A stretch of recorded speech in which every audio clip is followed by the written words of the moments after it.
My teenage son was killed in a car accident about 20 years ago. He had drifted away from the sacraments for several years. He was not doing well at the time, using drugs, stealing money from us, and failing freshman year college.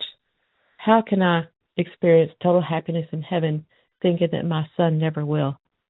We pray for mercy on his soul every day, but I'm seeking consolation. I know this is a thought for many parents whose children have drifted away from the church. Oh, my friend, I am so sorry for what you experienced. I'm so sorry. And if you're watching this video right now, after you hear my answer to this question, I want you just to pause your scrolling and just join me in a Hail Mary for this woman and for her husband and for the soul of their son to rest in peace. Or however you want to pray, just stop for a second and pray. Okay, my friend, I have a two-part answer for you. The first is going to give you a lot of hope and consolation, and the second part is going to really challenge you. So first, you have reason to hope in the mercy of God. His mercy and His grace, it's faster than a car wreck. It is faster than a speeding bullet. I heard this beautiful story once that there was a religious sister who was praying for a man who was really steeped in sin. He was just a bad, bad guy, and he was dying of a terminal illness, and everybody in their little village knew this is an awful human being who was very broken and was causing a lot of problems. And that a priest came to this man to offer him confession at the end of his life. He spit on the priest, he rolled over, and he died in his bed. And then someone went to the convent to tell this sister, I'm so sorry, sister, I know you've been praying for this man for a long time. I have really bad news. And they told her what happened. And she said, oh, I have really good news. I actually had a vision that very story that you just told me happened. But when he rolled over to die, he saw a vision of Jesus with his arms open saying, will you spit in my face too? And he said, no. And he received the mercy of the Lord and went to paradise that day. There is great reason to hope for your son, especially when I know that a holy and praying parent was spiritually rooting for that kid. Whew, that's heavy. The second part is this, and this is where the real challenge comes in. You cannot make an idol of your son. I can't make an idol of my children.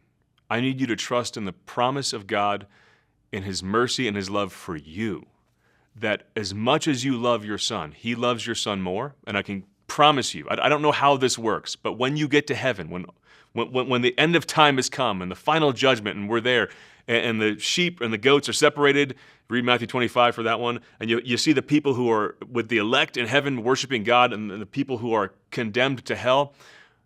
It's not a scene where there's wailing and mourning breaking out in heaven over the people who didn't make it. And we can trust that this is what God revealed, it's what He promised, and that it's going to come to pass in that way. You will not be sad, no matter who ends up not with you in paradise. I know it's hard for us to wrap our brains around, but here's the reason it's true. It's because God is actually enough for you. He's enough for you. Okay, I love my wife. And there's ways in which family life and my sharing of love with my wife can be an image of heaven, to where I couldn't imagine heaven without her. But I'll tell you what, my wife is not heaven. I'm not her heaven. My children are not my heaven. God is, and He is enough. And any way that I think that I won't be able to be happy if I'm with the Lord and this part of my life or my love is lacking, insofar as I'm thinking that, I'm falling into an idolatry around things that God has created and people He's created. I know this is a tough challenge, okay? It's a tough challenge for any parent. It's a tough challenge for anybody who's married. But I'll never forget, when I was preparing for marriage, Scott Hahn was my thesis advisor at college at the time. And he gave me a striking and startling challenge. I was preparing for marriage. I was so in love with Natalie, and he said, hey, don't ever make her your idol. And I thought, what are you talking about? It took me many years to realize what he was talking about. All right? She's not God. He is enough, and He will be, and I can promise you that. But again, let's go back to the first point I was making.